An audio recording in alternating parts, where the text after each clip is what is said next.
Hello everyone, welcome to Workstatus. In this video, we are going to give you information on screenshot frequency setting. To access that, come up to the side menu and click on settings, and under that click on timer apps, and then you'll find screenshot frequency settings coming up. These screens control the frequency of the screenshots. Each of the interval, which is 5, 10 and 15 minutes, are being coordinated with the number of screenshots which can be taken. If you wish that the desktop application should not take any of the screenshot, you can just click on none.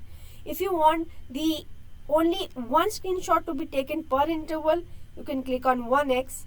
The screenshot has to be taken per interval 2 or 3. You can just click on the respective digits.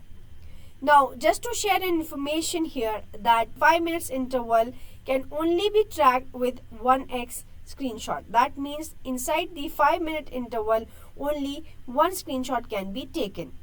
Further, the screenshot settings of the frequency you can do globally from here, and if you wish to do an individual setting against each individual name, which can be done against here the name and which can be done from here, you can just click on the specific digit to have it enabled for that specific member. This was all about the screenshot frequency setting. Thank you.